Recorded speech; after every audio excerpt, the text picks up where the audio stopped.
Buenas tardes a todas y todos quienes nos acompañan en esta transmisión.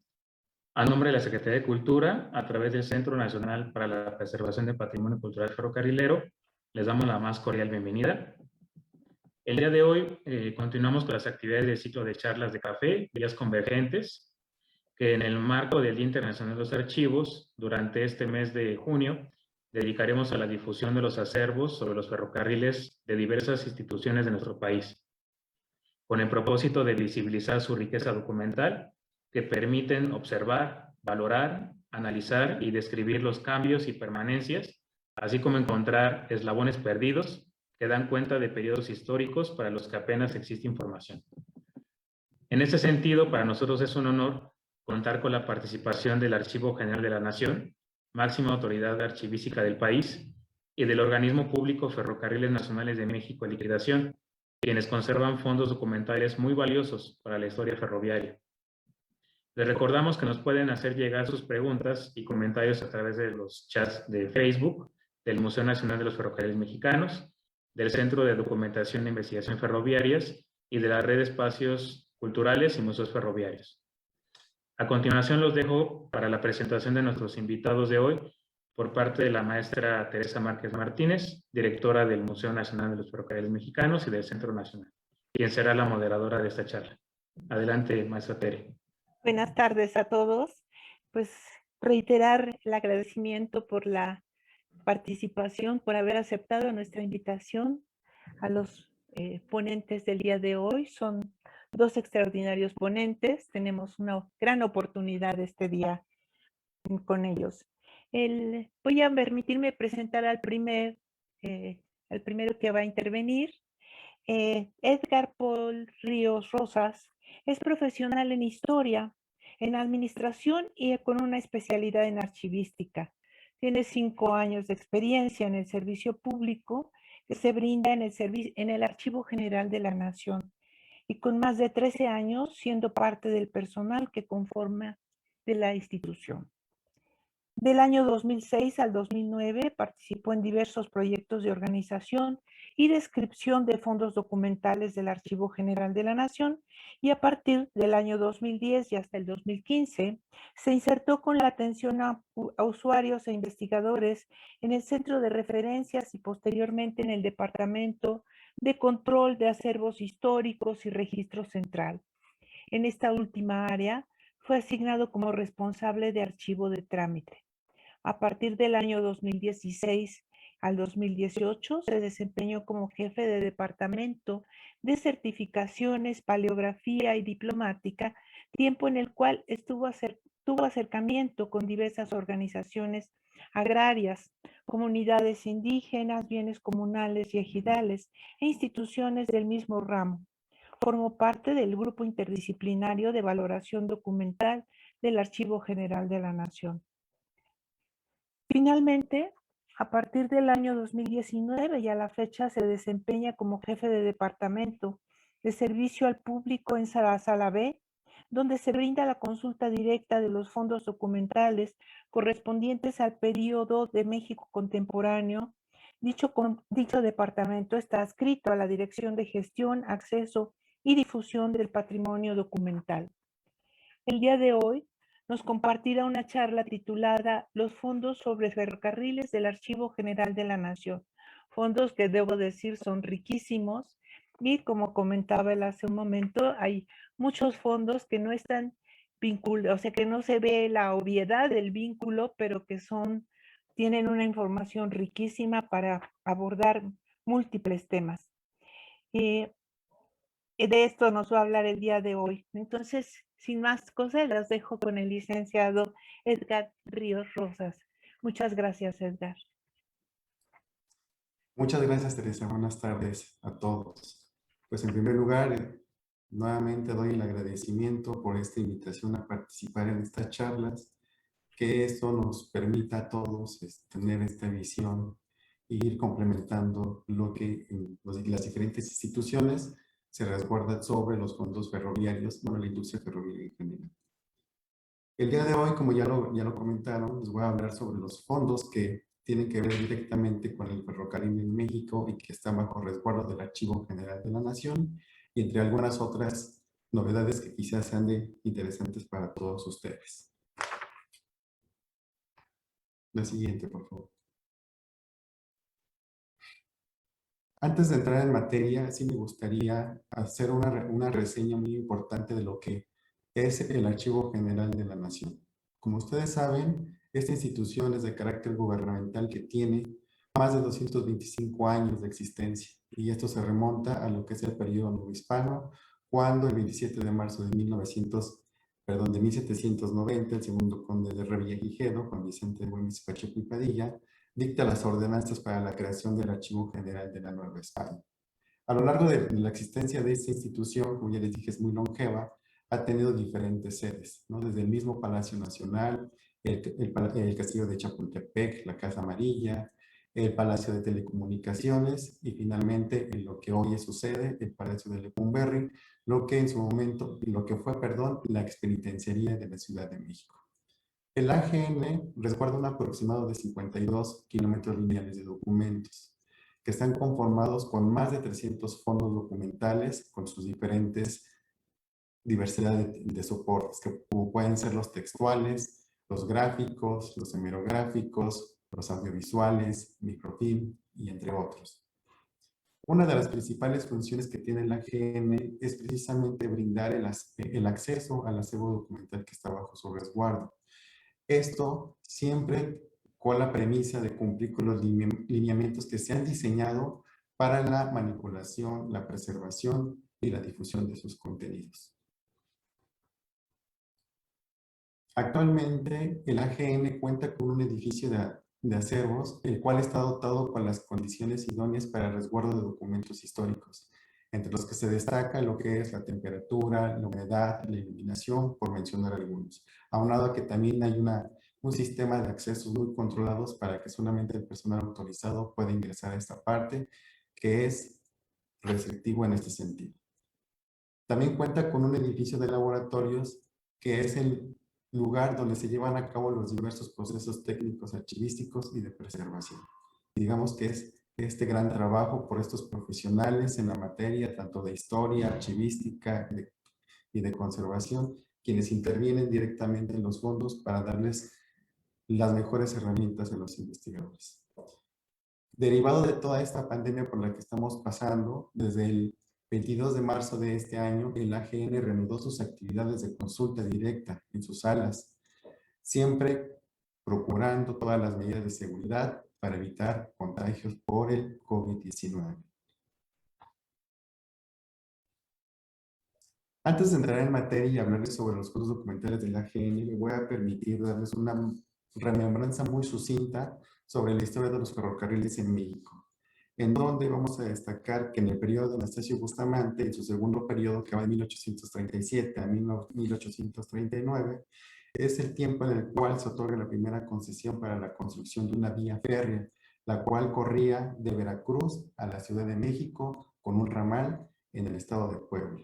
Para el año de 1842 se otorga la segunda concesión en el gobierno de Antonio López de Santa Anna, en el tramo que va a lo que se le conoce como el Camino de Perote, que está ubicado en Veracruz.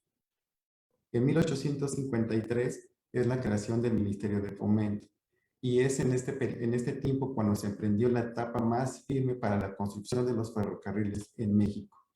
Y en este año y hasta 1854 es cuando se hace una serie de decretos, de reglamentos, de leyes y de contratos que regulaban la cuestión de las obras para la construcción de los ferrocarriles.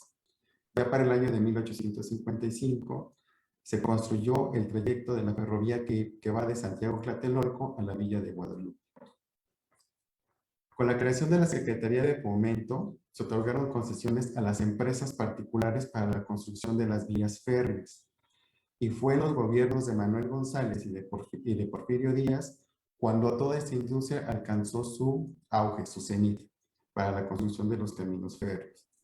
Ya al momento de que se creó la Secretaría de Comunicaciones y Obras Públicas, que esto fue en el año de 1891, a esta institución se le facultó para que tuviera el control de todo el ramo de los ferrocarriles, y esto hizo que hubiera una restricción en este tipo de construcciones. Y esto se debe a que la Secretaría de Hacienda tuvo una participación de manera conjunta con esa Secretaría, en donde ya se estaba como regulando cómo se tenía que hacer esta construcción. La SCOP, que es así como se le conoce mejor, tuvo también bajo su adscripción el tema de los ferrocarriles, como lo acabo de decir, pero también tuvo lo que fue las áreas del correo, de las vías marítimas, de los telégrafos y de los teléfonos federales, los faros, los puertos, los monumentos públicos, las calzadas y carreteras, y entre otros tantos temas que tienen que ver con las comunicaciones en México. Ya para el año de 1958 desaparece la SCOP y se crea la Secretaría de Comunicaciones y Transportes. Es durante el gobierno de Lázaro Cárdenas cuando se expide un decreto en la ley de las secretarías y departamentos de Estado para crear el Departamento de los Ferrocarriles Nacionales de México. Ya en 1940 se crea por ley la Administración de los Ferrocarriles Nacionales de México y se le da el carácter como un órgano público descentralizado. Y es en el año de 1948 con Miguel Alemán Valdés cuando se da a conocer la Ley Orgánica de los Ferrocarriles Nacionales de México, en donde se absorbe plenamente lo que se había creado en 1940, que era la administración de los ferrocarriles. ¿Esto qué quiere decir? La explotación del sistema de las vías férreas que eran pertenecientes a la nación. En 1952, el gobierno federal constituye la Constructora Nacional de Carros de Ferrocarril, y en 1953 se inicia la construcción de su planta y se concluye en 1954, por lo que ocasionó que empezara a haber la producción de estos carros de caja que eran de carga, los cuales tenían una capacidad para transportar 50 toneladas. En 1961 se hace la ampliación de este taller y esto por una demanda que tiene lo que en su momento se llamó Diesel Nacional, mejor conocido como DIN. En 1962 se realizaron estudios del proyecto para la fabricación de los coches de pasajeros y a finales de 1965 salió la primera unidad. Y ya finalmente, en el año de 1970 a 1972, se realizaron diversos estudios y proyectos para la producción de los coches del metro y en diciembre de 1975 sale el primero de los 9 coches que se pusieron a disposición para el funcionamiento de lo que hoy conocemos el sistema de transporte colectivo metro.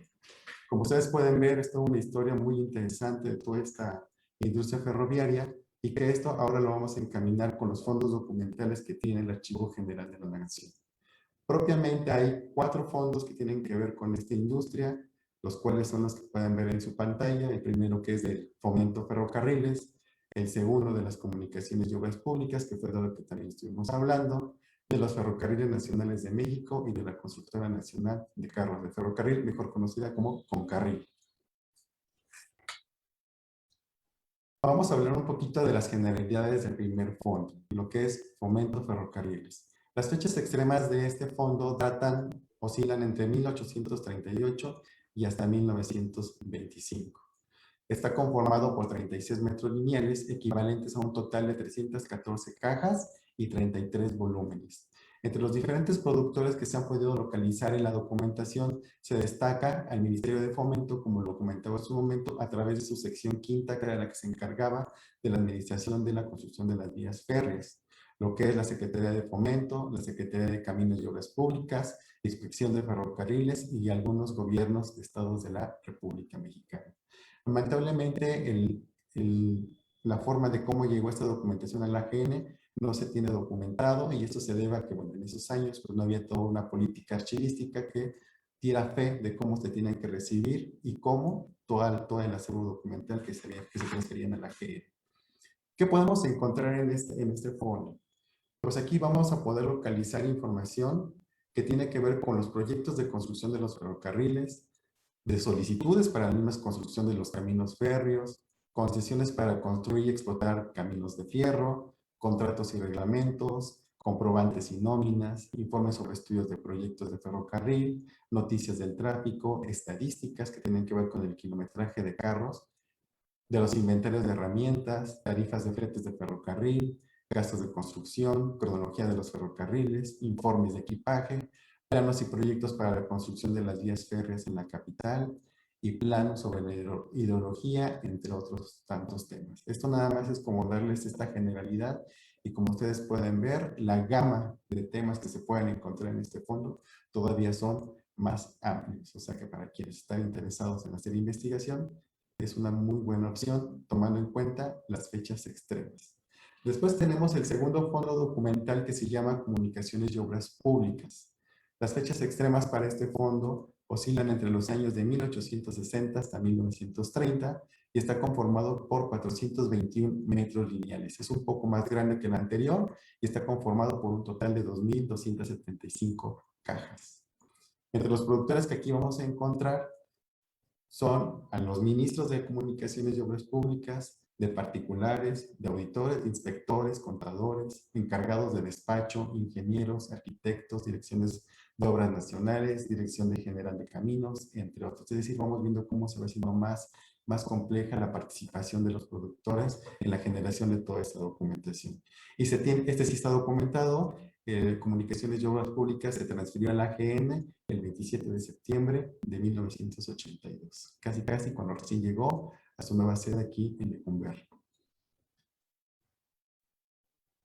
¿Qué podemos encontrar de documentos en este fondo? Pues vamos a localizar expedientes que tienen que ver con las concesiones y contratos para la construcción. Seguimos manteniendo esta constante en la construcción de estas vías férreas, pero también para el mantenimiento y la reparación de las mismas. Esto es algo muy distinto al anterior.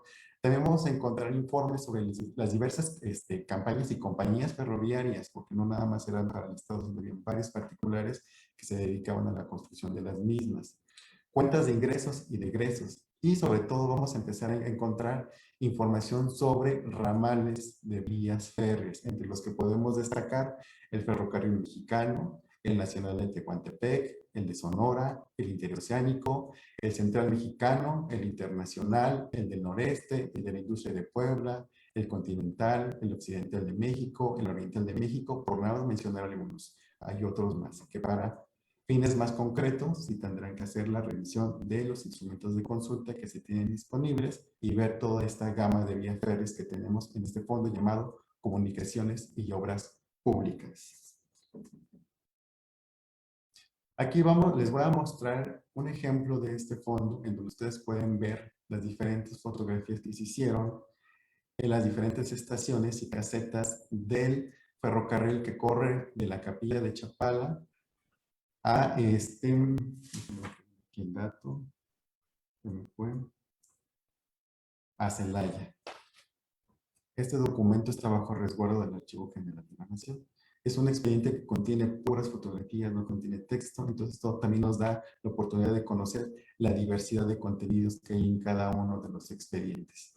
Dentro de esa revisión que se hizo, encontramos otros 4 expedientes que hablan sobre el mismo ferrocarril, pero aquí lo interesante, y es de los que voy a hablar rápido, es de que encontramos desde la solicitud para la construcción de la vía férrea, cuando se llevó a cabo la firma del contrato para la construcción de la misma, los problemas que tuvieron para la construcción de la vía férrea, entre los que se destacan las expropiaciones de las tierras. Había muchas inconformidades de los dueños porque se las querían pagar muy baratos, querían que se las pagaran más. Y ponían una serie de condiciones de cómo tenía que hacer la expropiación de las tierras, un poco para poner los límites en dónde era el camino del tren y dónde comenzaba y finalizaba ya la propiedad privada. Y finalmente, que es muy concreto, que son las fotografías de este tramo ferrocarril. Muy interesante, por cierto. Aquí está, y podemos ver en estas fotografías la locomotora donde trae las siglas del ferrocarril de Celaya a Chapala. Muy interesante cómo nombraban a los carros. Bueno, ahora vamos a pasar a otro fondo documental que se llama Ferrocarriles Nacionales de México y que se va a complementar con la siguiente participación de la maestra Corina, pero le vamos a hablar de lo que existe en el Archivo General de la Nación. Las fechas extremas de este fondo oscilan entre el año de 1897 a 1929. Está conformado nada más por 9 metros lineales. Lamentablemente es un fondo muy pequeñito, contenido en un total de 71 cajas. Los productores solamente hay uno, que es Ferrocarriles Nacionales de México. La forma en cómo llegó esta documentación a la AGN fue por una transferencia secundaria del 4 de noviembre de 1982. Entre los temas que vamos a poder localizar en este fondo, me pasan a la siguiente lámina, por favor, son nóminas de pago, tarifas de carga y de derechos de importación y exportación, códigos de procedimientos aduaneros, ordenanzas de aduanas, legislación y estadística de los ferrocarriles, tablas de distancia, convenios y contratos con particulares, informes anuales de los ferronales, libros de cuenta, inauguraciones de obras y entre otros temas que a diferencia de los anteriores van a ser un poco menos, pero no por ello son de menos importancia. Y finalmente les vamos a hablar del cuarto fondo documental que puramente tiene que ver con el ferrocarril y es la Constructora Nacional de Carros Ferrocarril, mejor conocida como Concarril.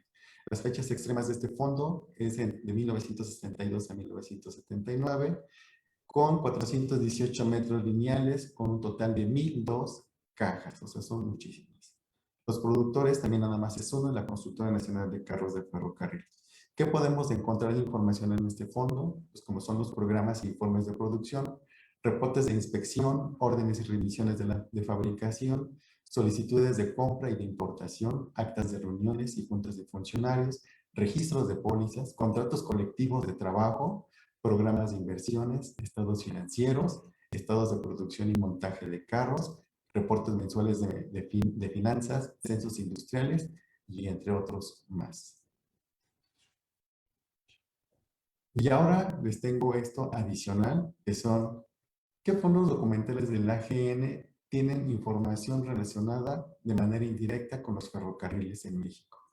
Uno de ellos son los documentos del Sindicato de Trabajadores de Ferrocarrileros de la República Mexicana. Es un fondo muy pequeño, tampoco crean que es muy grande, pero pese a que es demasiado concreto, pues no hay que menospreciarlo, tiene información que va a ser de mucha utilidad. También están los archivos presidenciales. Aquí en el AGN tenemos desde Madero, prácticamente, hasta lo que es Felipe Calderón.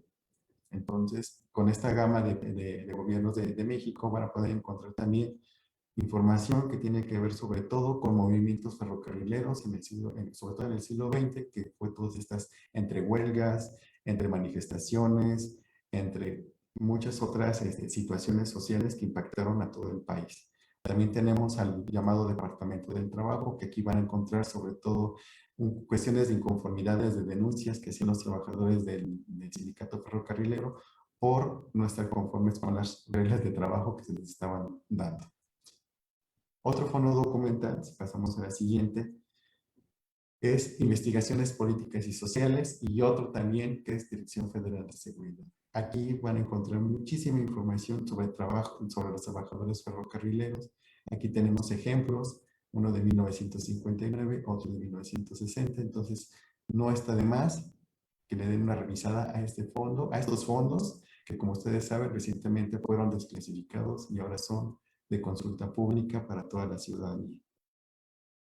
Pero también tenemos otros fondos que tienen que ver con documentos gráficos, como lo es propiedad artística y literaria. Aquí también podemos ver dos claros ejemplos de cómo era el movimiento en una estación de ferrocarril. Y como estos, hay muchísimos otros que lamentablemente si son materiales gráficos no vienen con documentos textuales que nos puedan ir complementándolo, pero no por ello. Gráficamente nos pueden dar una idea de cómo era la vida cotidiana para los que se viajaban en el tren, tanto trabajadores como pasajeros. Y por dónde pasaban las vías férreas, ¿no? Que es interesante todo esto. La siguiente también tenemos en los fondos de la biblioteca y la hemeroteca. También ahí pueden ustedes venir, podemos pasar a la siguiente lámina, por favor. Pueden venir y consultar toda la parte de sus materiales de publicaciones periódicas, donde también podemos ver información sobre manifestaciones de ferrocarriles. Y ya para terminar, les voy a hablar sobre cómo es la dinámica de consulta del AGN en esta nueva normalidad. Para poder venir al AGN es importante que primero revisen los instrumentos de consultas en el centro de referencias, por lo que va a ser muy importante que ustedes manden un correo electrónico a consultadocumental@agn.gov.mx para hacer una cita y puedan venir y hacer esta revisión de los instrumentos de consulta. Una vez que hacen esa búsqueda, identifican los materiales que son de su interés, podrán realizar el trámite de su credencial de usuario, que a su vez les podrá dar la pauta para registrar una cita a través del sistema que tenemos disponible, para a partir de la disponibilidad ustedes decidan la fecha y la hora en que van a poder venir y revisar estos materiales de los que les acabamos de hablar. Es importante que todos los usuarios deban de presentarse en tiempo y forma el día de su cita y deben de traer de manera obligatoria el cubrebocas, pero también guantes de nitrilo, hojas blancas tamaño media carta, lápiz, cámara digital y equipo de cómputo. El usuario podrá solicitar o 3 cajas o 3 volúmenes o 10 expedientes. Es uno de las 3. Esto depende de cómo esté organizada la documentación. Si el fondo documental está catalogado por expedientes, se tendrá que solicitar por expedientes. Si es por volúmenes, y si no cuenta con alguna descripción, por caja. Los días que brinda el AGN en esta nueva normalidad son los días lunes, miércoles y viernes en un horario de las 10 a las 3 de la tarde, todo es con previa cita. Los usuarios pueden permanecer dentro de la sala de consulta un máximo de 2 horas. Y es importante también hacerles saber que todos los materiales que son proporcionados en consulta son sometidos a un periodo de aislamiento por 7 días, después de que se hizo la manipulación de los documentos. Esto con una medida de bioseguridad para que en caso de que una persona fuera asintomática, el virus se desactive de manera natural durante este tiempo y los riesgos de contagio se puedan reducir. Y eso por mi parte sería todo. Le doy las gracias y quedo atento a sus comentarios y a sus preguntas. Muchísimas gracias, Edgar. Riquísima la información que nos proporcionas y seguramente que ahí invitará a muchos a ir al Archivo General de la Nación y a todos los que estamos involucrados en el tema, pues nos recuerda que es una de las fuentes de información más importantes en nuestro país. Bueno, pues voy a hacer la presentación de nuestra segunda ponente. Muchas gracias, Corina, por estar con nosotros, de verdad. Nosotros sentimos que el Centro de Documentación e Investigación Ferroviarias que tenemos en la Secretaría de Cultura es como la hermana, el hermano de los acervos también de Ferrocarriles Nacionales de México en liquidación y nos sentimos muy cercanos. Bueno, voy a comentarles, Corina Velázquez Ríos es actualmente responsable del proceso de desincorporación de Ferrocarriles Nacionales de México en liquidación. Fue directora de Tecnologías de la Información y Comunicaciones en pronósticos para la asistencia pública y Lotería Nacional. Colaboró en la coordinación de la Estrategia Digital Nacional de Presidencia de la República. Fue directora en la Unidad de Gobierno de Tecnologías de la Información de la Secretaría de Hacienda y Crédito Público. Fue secretaria técnica de Agenda Digital de la Secretaría de Economía y en la Comisión de Acceso Digital de la H Cámara de Diputados, siendo proponente de un marco normativo pionero de las tecnologías de la información y la comunicación. Ha sido capacitadora de funcionarios públicos de alto nivel en Latinoamérica, en organizaciones como la Organización de los Estados Americanos, así como promotora de políticas públicas para la agenda digital, gobierno electrónico y abierto y ciudades inteligentes, temas absolutamente importantísimos, necesarios en este momento, ya desde hace algunos años en el mundo. Ha obtenido diversos premios, los más innovadores 2020, líder de tecnología en México, de Mundo Ejecutivo en el 2020 también, personalidad digital del año 2019 de eWords, innovación pública de UGO también en el 2020, mejor campaña tecnológica IoT, Big Data, EID, de Awards también, el premio del 2020, reconocimiento a la innovación gubernamental por iniciativa propia con datos abiertos, Presidencia de la República 2017, es maestra en gestión de innovación de tecnologías de la información, es miembro del Padrón Nacional de Mentores de Innovación de Startup México, la Red Latinoamericana de Transformación Digital y la Red de Profesionistas en Blockchain. El día de hoy nos compartirá una charla titulada La importancia del apoyo tecnológico para preservar el acervo ferrocarrilero y bueno, yo me atrevería a decir que todos los acervos, por supuesto, pero me da mucho gusto que en este momento se pueda enfatizar el tema. Muchas gracias, maestra. Muchas gracias, Corina, por estar con nosotros. Muchas gracias por la invitación y es un honor poder participar con ustedes en la celebración del Día Internacional de los Archivos. Y pues como pueden ver, me gustan las tecnologías y en esta ocasión quisimos retomar el tema en relación a lo que tenemos ahora como encargo, que son los ferrocarriles nacionales.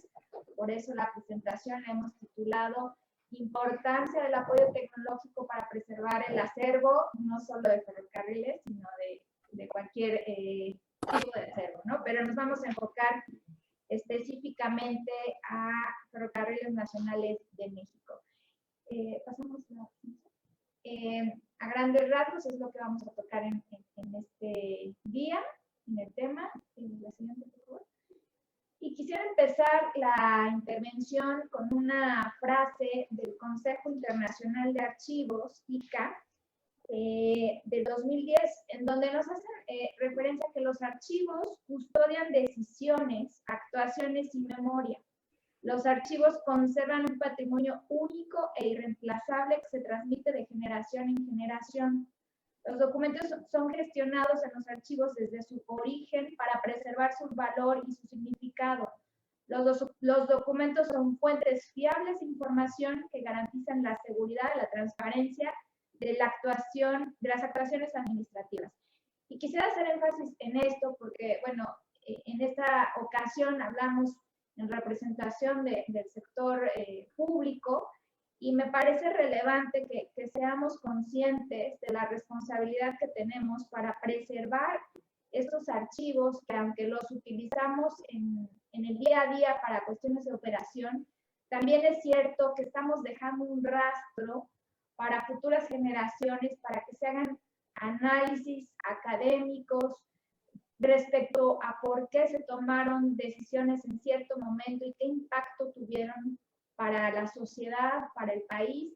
Y como sabemos, los ferrocarriles fueron punta de lanza durante todo un siglo y que actualmente tenemos todavía proyectos gubernamentales en donde siguen reviviendo y que siguen optando por este medio de comunicación para fomentar la productividad y la economía de un país. Entonces,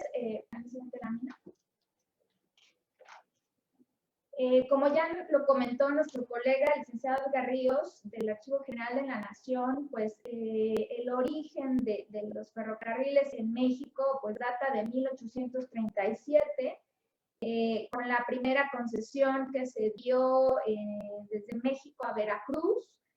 Y pues, para no andar con muchos detalles, nada más decir que desde 1837 fue hasta 1937, o sea, 100 años después, en el que se logró poco a poco ir consolidando una estrategia de fomento al desarrollo del ferrocarril, y es hasta 1948 donde se da origen al organismo público descentralizado que es Ferrocarriles Nacionales de México, que hoy representamos en esta ocasión y que actualmente ya está en proceso de liquidación. En la siguiente lámina.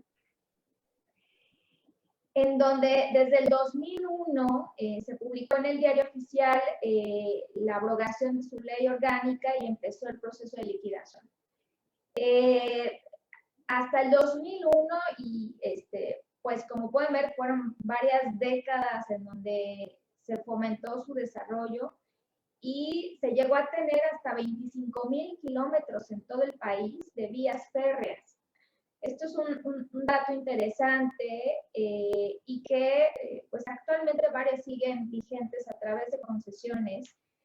Cabe destacar en el marco de la conferencia que actualmente existen 123 ex-estaciones que tenemos actualmente considerados como monumentos históricos en el INAH, en el Instituto Nacional de Antropología e Historia, de los cuales pues, contamos con sus registros de estas estaciones, con documentos, con acervos fotográficos, y que como parte del plan de liquidación que tenemos, gobiernos de estados y municipios pueden hacer solicitudes para que se les hagan donaciones o comodatos para que ellos puedan rescatarlos como monumentos históricos y les den alguna actividad productiva o turística en sus regiones. Aquí podemos poner como ejemplo el caso de Cuernavaca, que era una estación y que se retomó como una academia de música, que de hecho estamos viendo las imágenes en la presentación, en donde ha resultado todo un beneficio para la comunidad de Cuernavaca y que pues pueden ver es muy linda y pues está fomentando la cultura en la zona. También podemos decir que en la década de 1990 se hicieron donaciones de documentos y artículos con valor histórico al Museo Nacional de los Ferrocarrileros Mexicanos, que está ubicado en Puebla. Si ustedes quieren conocer parte de la historia de los ferrocarriles, los invitamos a que asistan a este museo cerca de la Ciudad de México, en Puebla, donde pueden encontrar cosas muy interesantes para investigación que a ustedes les interesen. En la siguiente, pues ya profundizando yo quiero destacar la parte de los acervos en el sector público, y cabe decir que los seres humanos y las organizaciones han dejado testimonio en su paso, pero en el sector público los archivos constituyen instrumentos para la toma de decisiones que se dieron en su momento, así como las actuaciones del gobierno y de las instancias privadas, ¿no? Entonces son documentos primordiales, no solo del actual, sino del pasado, en donde nos permite tener a disposición información que sea confiable, adecuada, en la que se puedan definir políticas públicas que sean correctas y eficaces. Entonces, tener información confiable es vital para una buena toma de decisiones. Si no conservamos bien estos documentos, no podemos tomar decisiones adecuadas, ni políticas públicas que realmente sean certeras y de utilidad para la población. En ese sentido, en el quehacer de ferrocarriles nacionales, para nosotros, por ejemplo, los planos son realmente relevantes. Nosotros tenemos planos de verdad muy antiguos y nos han ayudado para la identificación de los cambios en el uso de los inmuebles a lo largo del tiempo. Esto es bien interesante porque podemos ver desde vialidades, cuerpos de agua, asentamientos humanos, zonas industriales o comerciales, baldíos, áreas verdes, infraestructura urbana. Esto va cambiando al cabo de los años. Tenemos los planos de 1900, pero esto ya cambió en el 2020, ¿no? Ya lo que era baldío, ahorita ya, a lo mejor ya es una reserva natural, donde no había agua, ahorita ya hay agua, donde había, ahorita ya no hay, por procesos de sequías, de cambio climático, etcétera. Entonces, esto realmente es vital para nosotros para tomar buenas decisiones en el proceso actual del plan de liquidación. Por eso mismo reconocemos la importancia del resguardo de la memoria histórica y cultural, de la preservación de los archivos en el largo plazo y la responsabilidad para garantizar la transparencia y acceso a la información al respecto. Adelante, por favor. Entonces, el acervo de ferrocarriles está compuesto con diferentes materiales y de diferente forma. A mí me gustaría darles una numeralia, ¿no? Para que se den una idea de cómo estamos en ferrocarriles actualmente.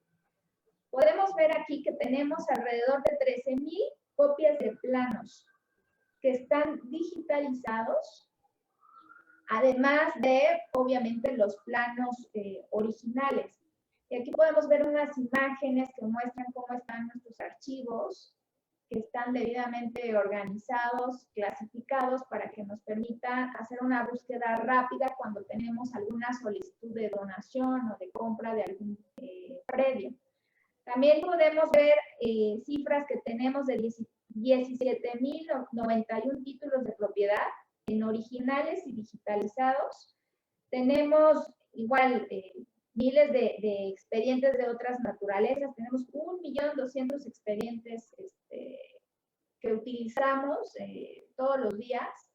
Y cabe destacar que de todo esto, el 30% consideramos que tiene documentación histórica y cultural. Realmente es algo que es valioso para el organismo, pero basándonos en los principios del gobierno abierto y los datos abiertos, pues no tiene valor si no se usa. Entonces, más adelante vamos a ver más detalle, pero sí quisiera comentarles que pues la mayor utilización de esta información la hacemos para cuestiones operativas. Creemos que aquí hay valor para cuestiones que podrían utilizarse para cuestiones académicas que no se están haciendo. No tenemos tantas solicitudes de información académicas o de investigación.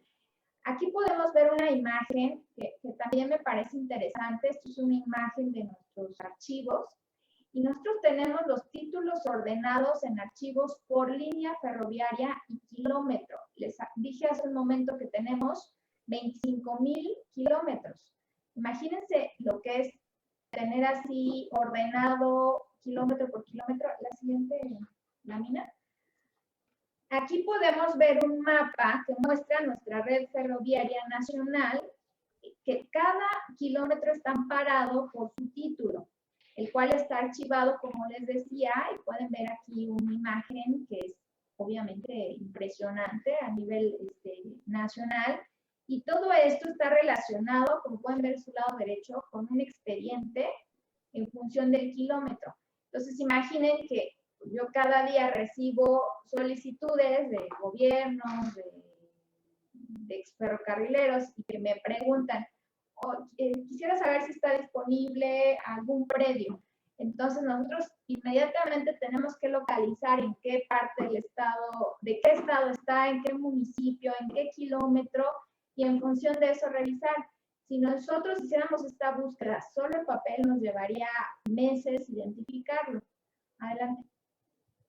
Por eso mismo me gustaría hablarles de cómo hemos hecho en la organización, en el organismo, para hacernos la vida más fácil en el manejo de la información.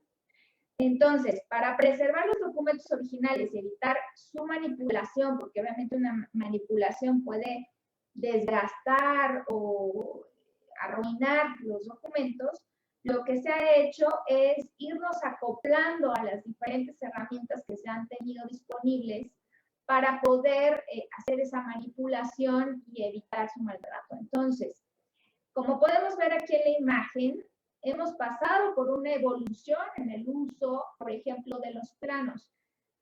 Hemos pasado del tratamiento y uso de planos en tela y cuero hasta papel albanene. Hemos pasado por el uso del fotocopiado. Después se pasó por un periodo de digitalización de toda la información.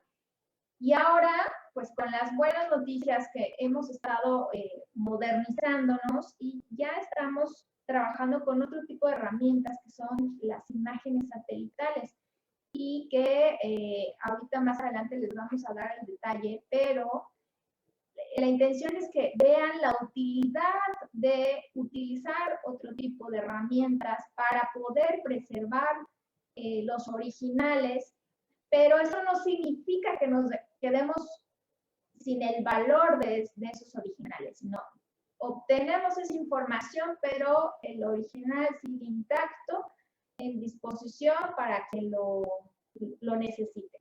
La siguiente. Entonces, les vamos a dar algunos ejemplos de cómo en ferrocarriles hemos utilizado algunas herramientas para la utilización y control del acervo documental. En primer lugar, quiero hablarles del sistema de organización de expedientes, que aquí le llamamos el SOE, en donde utilizamos la herramienta para administrar el acervo documental. Aquí podemos ver una foto. Esta nada es cómo ingresamos al sistema, que básicamente lo que nos permite es utilizar los documentos y clasificarlos de acuerdo al catálogo de disposición documental. En la siguiente lámina. Y como pueden ver, utilizamos unos códigos que también se establecen en el catálogo de disposición documental, pero lo hemos hecho electrónico, en donde cada numerito significa una cosa, ¿no? Por ejemplo, si es de alguna dependencia, de alguna área, el año del registro del expediente. Y esto nos permite identificar de qué expediente se trata o de qué tema se trata con base en las disposiciones del Archivo General de la Nación. En la siguiente lámina, por favor. Entonces, esa herramienta nos permite la organización y administración del archivo. Ahora, también tenemos otra herramienta que le llamamos Laserfish, que básicamente es un software que nos ha permitido digitalizar toda la información, planos, documentos, expedientes, títulos, y esto nos permite una manipulación eficiente, eficaz y rentable. Y hablo de la palabra manipulación porque esto sí es le podemos meter mano, que es más fácil y sin afectar, sin alterar los originales. Entonces, aunque el proceso de digitalización se realizó en el 2017 y 2018, actualmente seguimos utilizando esta herramienta porque nos ha resultado bastante práctica, en donde ya tenemos 900,000 documentos digitalizados y tenemos 41,000 planos digitalizados. Entonces, quisiera, en la siguiente lámina, darles un ejemplo de cómo esta herramienta nos ayuda a hacer la vida más fácil. Básicamente esta herramienta ya está todo digitalizado, lo que nos permite es hacer el uso de metadatos, que son datos específicos obtenidos de documentos digitalizados para facilitar la búsqueda. Entonces hagan de cuenta que esto es un buscador estilo Google. Entonces, yo tengo una pantallita y ahí yo le puedo poner, oye, tengo una donación de un gobierno. Entonces, ¿qué gobierno es? Entonces le pongo, es del estado de, por ejemplo, Querétaro, del municipio de San Juan del Río, y qué superficie estoy buscando, porque pues, Querétaro es muy grande, ¿no? Entonces le especifico en qué kilómetro y le pido qué quiero. Quiero el título, el plano, y lo que me refleja la pantalla es lo que estamos viendo aquí. Entonces, estoy haciendo referencia a un documento original, pero que no lo estoy maltratando, pero incluso le puedo dar zoom y verlo más cerca a detalle, cosa que quizá no se podría si lo viera físicamente, ¿no? Necesitaría herramientas como las que tienen en el Archivo General de la Nación, cosa que no tenemos, que son muy costosas, y no tenemos tampoco ni la gente ni las metodologías para hacerlo con ese nivel de detalle. Sin embargo, con esta herramienta nos permite revisar la información de forma muy rápida. Si yo hiciera todo esto manual me tardaría meses. Con esta herramienta lo que hago es hacer una búsqueda muy rápida de lo que me están solicitando y poder dar una atención desde el sector público que sea rápida al ciudadano, ¿no? La siguiente es la... También cabe destacar que nosotros, como estamos en proceso de liquidación, está definido que una vez que se termine de liquidar, que llevamos 20 años en liquidación, pero que estamos haciendo todos los esfuerzos por acelerarlo, que terminen lo antes posible para evitar que seamos una carga administrativa del Estado. Entonces, lo que estamos haciendo es que una vez concluida la liquidación, tenemos instrucciones normativas que solamente tendremos un periodo de 10 años para poder poner a disposición la información que incluye la información histórica, los acervos históricos. Entonces, esto es un llamado para la gente que nos esté escuchando y que esté interesada en conocer, que muy probablemente pues no sabía que está limitado el periodo de consulta. Entonces, nosotros una vez que tengamos definida la fecha de liquidación, tendríamos que hacer una revisión, un análisis para definir qué se va a eliminar totalmente, o quizá haya algo, que sí es muy probable, que se pueda remitir al Archivo General de la Nación. Y para entonces ya estaríamos en contacto con nuestro colega, el licenciado Edgar Ríos, para ver qué procedimiento se haría. Entonces, mientras tanto, esta información la tenemos en Ferrocarriles y que creemos que es una oportunidad que podría estarse revisando desde el ámbito académico. A la siguiente lámina. Entonces, quisiera mostrarles algunos ejemplos de lo que tenemos más antiguo. Aquí tenemos un contrato de compraventa que fue celebrado en 1901 por una compañía limitada del Ferrocarril Central Mexicano de Río Verde, San Luis Potosí. Aquí podemos ver en las imágenes pues, el tipo de papel, el tipo de escritura, y que cabe decirles que todos los días nosotros recibimos solicitudes para certificar documentos y que nos toca, cuando son esas situaciones, pues tener que sacar los originales, poder sacar una copia certificada y los tenemos que revisar hoja por hoja, y que realmente para mí ha sido un honor, una riqueza poder descubrir estas joyas que tenemos en nuestros expedientes. Todavía el día de ayer firmamos unas certificaciones de documentos tan antiguos de 1900 o 1800, y la verdad es bien interesante la siguiente lámina, porque uno se entera de cosas que la verdad solamente ven películas. Por ejemplo, aquí estamos viendo en esta imagen unos documentos de un convenio de la Compañía Imperial del Camino de Hierro de México a Veracruz, y vemos cómo está escrito México con G, ¿no? Porque, pues, por el año de 1866, cuando Benito Juárez estaba en su gobierno itinerante frente a Maximiliano de Habsburgo. Entonces, ¿cómo podemos palpar, insisto a lo que comentaba al inicio, estos documentos al final están demostrando un acervo que muestra una toma de decisiones en el momento? El contexto que tenía el presidente Benito Juárez, qué decisiones tomó para venta, para compra, en su momento, ¿no? Hace más de 100 años, que a mí me parece realmente interesante porque más de 100 años después de que tenemos que tomar decisiones muy similares, pues el contexto del país pues, es realmente diferente, pero llama mucho la atención cómo están el contexto, el detalle que viene en los documentos. Por ejemplo, este otro documento es de unos planos de derecho de vía en Monclova, Coahuila, de finales del siglo XIX. Pueden ver que hay documentos en inglés, pueden ver que hay incluso dibujos a mano, ¿no? Con otro tipo, me parece que es tinta, y realmente la verdad es, son joyas que tenemos en nuestros archivos. Aquí tenemos otro que es de la estación de Ixtla, Morelos, un documento de 1894 del ferrocarril interoceánico y que está catalogado como monumento histórico por el INAH, y que también podemos ver el tipo de plano que se tiene. Y por ser monumento histórico, cabe decir que si uno los ve físicamente, pues siguen igualitos, ¿no? Entonces, también eso nos permite tomar decisiones en si requiere una reparación menor o requiere de un especialista para restauración de un inmueble. La siguiente lámina.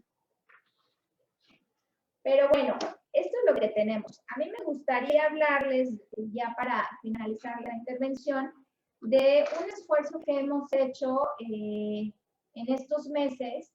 Hicimos un convenio de colaboración con el INEGI, que es la máxima institución en cuestiones de estadística en México, y lo que hicimos fue un esfuerzo pionero en el uso de una herramienta tecnológica de punta, en donde por primera vez el gobierno, a través de Ferrocarriles Nacionales de México, en liquidación, utiliza el apoyo de científicos de datos a través del Laboratorio de Ciencia de Datos, en donde nos permite usar herramientas como el uso de imágenes satelitales y visualización de datos. Ahorita les voy a explicar en qué consiste, pero básicamente es para poder identificar nuestro inventario de casi 7,000 inmuebles en todo el país para una mejor toma de decisiones.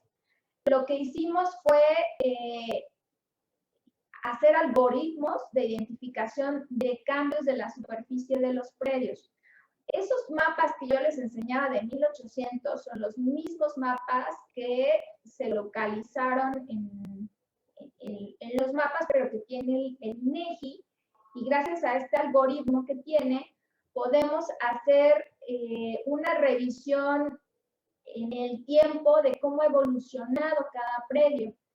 Esta herramienta lo permite en un rango de, ahorita como estamos en fase de experimentación, lo hemos hecho con un horizonte de 5 años, cómo cambia un mismo predio en 5 años, y podemos identificar cuestiones como cuerpos de agua, asentamientos urbanos, zonas industriales, comerciales, baldíos, áreas verdes, infraestructura, áreas naturales, las fronteras de estados y municipios. Adelante. Y lo cual nos ha permitido incluso reclasificar algo que nosotros considerábamos un predio, que estaba en una reserva natural. Nos dimos cuenta que a lo mejor ya no hay vegetación y por lo tanto lo cambiamos de clasificación, o una zona que consideramos baldía, descubrimos que en realidad pues ya es zona urbana. Entonces, gracias a esta herramienta se puede reclasificar como teníamos los predios. Entonces, ¿en qué consistió el proyecto? En primer lugar, lo que hicimos fue identificar diferentes tipos de criterios que requeríamos para la toma de decisiones. Por ejemplo, un criterio ambiental, un criterio geográfico, un criterio socioeconómico. O sea, si a mí alguien viene y me pide una donación de un predio, yo tengo que verificar que realmente necesiten la donación, porque si no, yo tendría que venderles, ¿no? Si realmente son grupos vulnerables, de escasos recursos, es por un proyecto social, o si es un fin comercial. Y para mí es vital saber si el predio está en una zona socioeconómicamente alta o baja. Entonces, lo que hicimos fue tener diferentes criterios para toma de decisiones. Asimismo, integramos diversas fuentes de información. INEGI puede juntar y procesar información con componentes geoespaciales o que no tengan geoespaciales. Por ejemplo, utilizamos los censos de la población 2020, o sea, el más reciente, del año pasado. Utilizamos fuentes de información como encuestas, censos, registros administrativos, datos de páginas web, lo que se publica en redes sociales que sea público, imágenes satelitales, datos medioambientales, etc. Entonces, eso hacerlo de forma manual, pues llevaría años y de verdad sería muy complicado. Pero gracias a las capacidades del Laboratorio de Ciencias de Datos del INEGI, lo que se logró es utilizar aprendizaje computacional, cómputo de nube y visualización de datos. Estas herramientas solamente se tienen en Estados Unidos y Europa, y la verdad es que en México solamente se habían usado para cuestiones académicas. Y aquí por primera vez lo utilizamos en un caso práctico donde tenemos información real aquí en Ferrocarriles y pudimos identificar incluso correlación de variables, cosas que no podíamos identificar haciendo análisis con personas. Con supercómputos sí fue posible. También se pudo gestionar grandes cantidades de predio. Esto también es bien interesante. Podríamos haber trabajado en un proyecto piloto de un solo estado, pero esta herramienta es tan potente que se puede procesar al mismo tiempo 7,000 predios, como son los que tenemos actualmente en Ferrocarriles, y podemos tener la obtención de resultados de forma casi inmediata, muy, muy rápido. Entonces fue un proyecto muy ambicioso que pues realmente acabamos de firmar el convenio hace muy poco tiempo y la verdad ha sido un orgullo poder trabajar en esto que ha sido como un experimento y que ha sido de gran utilidad. ¿Y por qué? Si ustedes recuerdan estas imágenes de los planos que vimos de 1800, ahora los podemos ver con imágenes de 10 por 10 metros por píxel. O sea, podemos ver lo que hay adentro de sus predios. O sea, si hay árboles, si están abandonados, si hay cuerpos de agua, con mucho nivel de detalle y podemos hacer la consulta muy rápida en la siguiente lámina. Entonces, este convenio lo que nos permitió fue cumplir con principios normativos como los de la Ley General de Archivos o como los de la Coordinación de Estrategia Digital Nacional de Presidencia respecto a la interoperabilidad entre instituciones. O sea, hacer un proyecto así, como lo que les estoy platicando, es millonario y puede tardarse años. Nosotros lo que hicimos fue colaborar con una institución que ya tenía la herramienta, que ya sabía usarlo, que ya tenía la gente, y sin gastar un solo peso pudimos hacer una colaboración. Ellos necesitaban dónde aplicar su herramienta y nosotros necesitábamos la herramienta. Entonces, fue un proyecto sin costo y gracias a esto nos permitió una mejor toma de decisiones, reducir gastos, porque no es lo mismo mandar gente que vaya a pagarle viáticos, que vaya físicamente a revisar, explorar los predios, que tampoco nos da mucha certeza, pero esta herramienta nos permite reducir ese tipo de gastos, tomar decisiones de venta, de donación, de comodato y la siguiente lámina, por favor. Pues para nosotros, la verdad, ha sido una experiencia muy enriquecedora que le heredamos al organismo. Y para terminar la intervención, pues me gustaría concluir con esto que hemos estado platicando en estos minutos. El sector público tiene la responsabilidad de preservar la documentación, sobre todo la que tiene carácter histórico. La tecnología nos permite hacer un análisis profundo de la información, identificar de forma ágil y eficiente los documentos, tiene gran potencial para poder rescatar su valor y darle una utilidad práctica sin afectar el estado de los documentos originales. Además, nos permite una mejor toma de decisiones para el logro de los objetivos institucionales, en este caso para mí, que es el tema de definir si se vende, si se dona o si se mantiene. Y creemos que hay áreas de oportunidad que no se ha explotado, como es el aprovechamiento académico, dado la riqueza con la que contamos en nuestros archivos. Entonces, por mi parte es todo. Espero que les haya parecido interesante lo que tenemos aquí en Ferrocarriles. Un honor poder estar con ustedes este día. Perdón, no escuchamos. El micrófono, por favor. Ya. Gracias. Muchísimas gracias, Corina. De verdad que tenemos que trabajar de la mano. En el Centro de Documentación e Investigación Ferroviarias, la Secretaría de Cultura tiene el acervo, la masa documental más importante y más grande de Ferrocarriles Nacionales de México y de las empresas que le precedieron. Es una parte de ese archivo lo que está ahora en Nacionales en liquidación y tendrá que consolidarse en una sola masa documental en algún momento. Será sumamente importante que podamos trabajar pues pronto, ¿no? Que podamos empezar a coordinar nuevamente nuestros esfuerzos. Y bueno, agradecemos muchísimo todo este panorama que nos has abierto respecto al tema tecnológico, porque efectivamente, como hemos podido constatar nosotros, el acercamiento con las tecnologías te permite un trabajo mucho más eficiente, ágil, en muchos casos que hubiera sido inaccesible de otra manera, ¿no? el contar con imágenes satelitales es extraordinario, y poder hacer este trabajo de comparación con los archivos históricos y de potenciar su información de esa manera nos parece extraordinario. Será una conversación increíble. Edgar, de verdad, muchísimas gracias. Yo le quisiera pedir a los chicos que tienen el chat si tenemos preguntas, comentarios. Claro que sí, Tere. Tenemos aquí algunos comentarios, algunos saludos y algunas preguntas.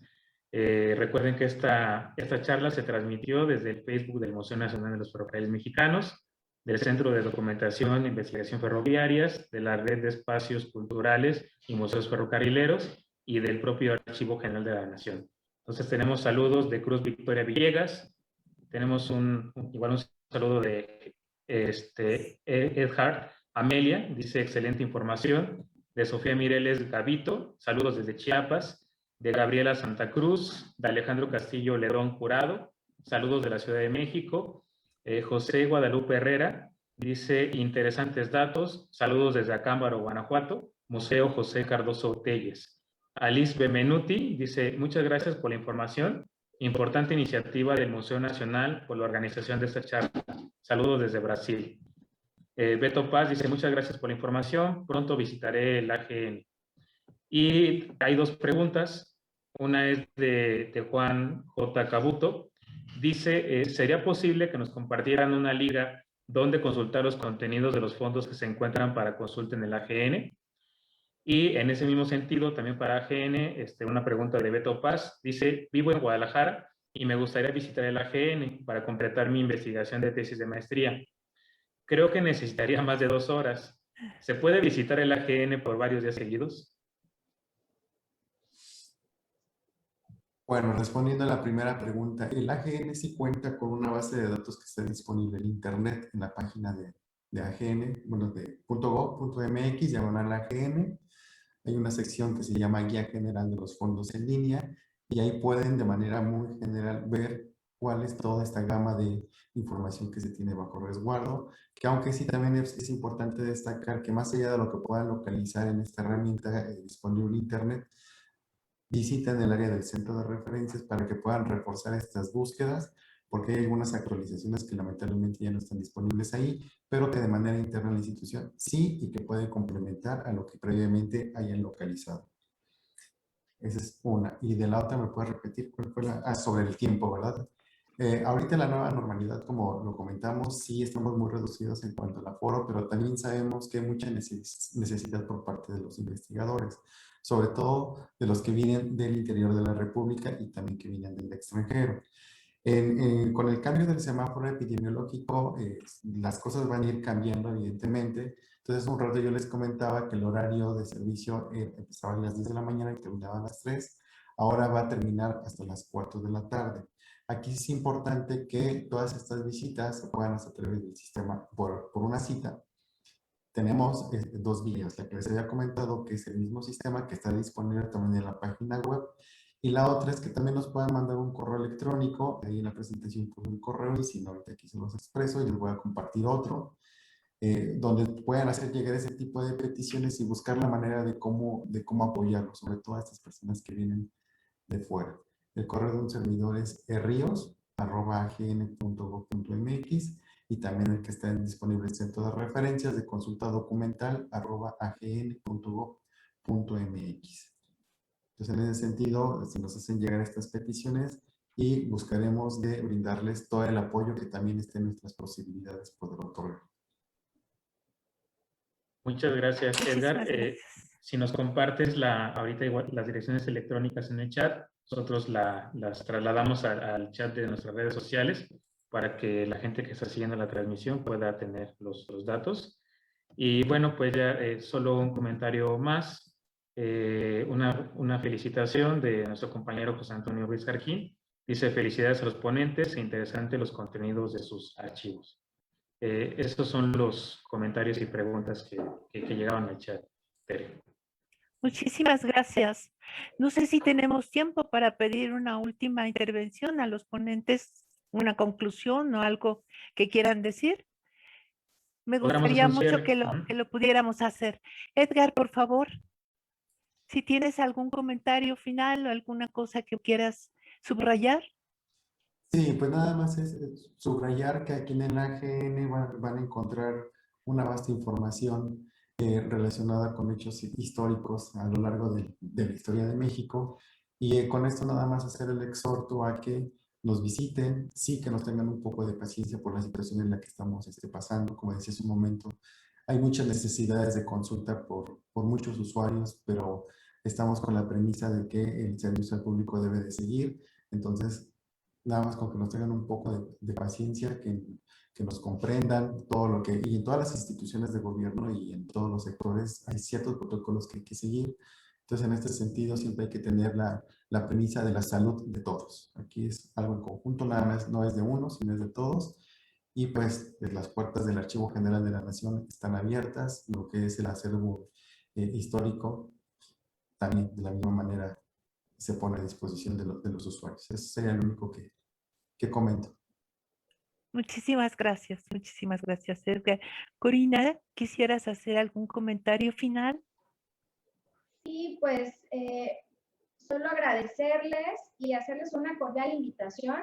Parte de los trabajos que estamos haciendo en Ferrocarriles Nacionales de México en liquidación es que por primera vez se va a celebrar un sorteo de la Lotería Nacional en honor al Día del Jubilado Ferrocarrilero, que va a ser el día 13 de julio.